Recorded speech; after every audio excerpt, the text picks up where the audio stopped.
जय भीम नमो बुद्धाय। मी आचार्य बहुजनांचा बुलंद आवाज भीम जागा टीव्ही मध्ये आपले स्वागत। भीम ब्रिगेड संघटनेच्या वतीने डॉक्टर बाबासाहेब आंबेडकर यांना अभिवादन करण्यासाठी अमरावतीवरून पदयात्रा काढण्यात आली। आता जातीवादी सरकार नरेंद्र मोदी सरकारने जे अभिवादन महापरिनिर्वाण दिवस जो येता डॉक्टर बाबासाहेब आंबेडकरांचा 6 डिसेंबर या रोजी ऑनलाईन अभिवादन करा याचे उत्तर आम्ही नरेंद्र मोदींना येणाऱ्या काळात विचारू व ऑनलाईन अभिवादन का। आतापर्यंत जो कालपर्यंत जे सांस्कृतिक कार्यक्रम झाले, मोर्चे झाले, सर्व गोष्टी होत आहे, दिवाळी झाली, सर्व जे गर्दीचे जे सण होत आहे सर्व चांगल्या प्रकारे निपटून टाकले गेले। परंतु नरेंद्र मोदी यांचं व आरोग्यमंत्री यांचे आतापर्यंत कोणते असे वृत्तपत्रामध्ये खुलासा नाही केला की ऑनलाईन अभिवादन करा किंवा ऑनलाईन कार्यक्रम चालू ठेवा। परंतु महानिर्वाण दिन येताच 6 डिसेंबर येताच यांनी एक पत्रक काढलं, यांनी एक GR काढला की महामानवांना डॉक्टर बाबासाहेब आंबेडकरांना ऑनलाईन अभिवादन करा। कारण त्याचे असे की कोरोनाची दुसरी लाट येत आहे, त्यामुळे चिकाट गर्दी होणार व त्या चिकाट गर्दीमध्ये कोरोनाचा प्रादुर्भाव हा वाढण्याची शक्यता आहे।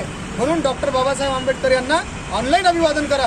परंतु मी आंबेडकरी अनुयायांच्या वतीनं पूर्ण आंबेडकरी जनतेच्या वतीने मोदी सरकारला विचारत आहो की ऑनलाईन अभिवादन का।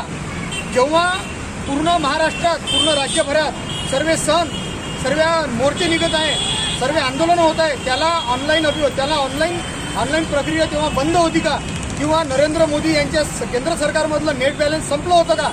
आणि आता लगेच 6 डिसेंबर आलं, संविधान आल्याबरोबर लगेच त्यांचं नेट बॅलन्स वापस आलं। ते नेट बॅलन्स कोणत्या अंबानीने टाकलं की कोण्या याने टाकलेलं आहे ते त्याचा खुलासा करावा आणि लगेच आपण जे ऑनलाईन प्रक्रिया चालू केली ते प्रक्रिया थांबवण्यात यावी। म्हणून आम्ही त्याचा निषेध म्हणून आज अमरावती येथून भीम ब्रिगेडचे सर्व पदाधिकारी नागपूरला दीक्षाभूमीवर पायदळ यात्रा करत आहोत आणि त्याला आम्हाला दाखवून द्यायचं आहे मनुवादी सरकारला की आम्ही डॉक्टर बाबासाहेबांच्या रक्ताचे बनलेलो आहोत, आम्ही डॉक्टर बाबासाहेबांचे ओरिजिनल अनुयायी आहोत। म्हणून आम्ही पायदळ नागपूरला जात आहोत आणि आम्ही याचा निषेध करतो की याच्यानंतर कोणत्याही डॉक्टर बाबासाहेब आंबेडकर असो की कोणतेही महापुरुष असो यांच्या जयंतीला पुण्यतिथीला कोणत्याही प्रकारचा विरोध करायचा नाही हे ठळक करून देतो।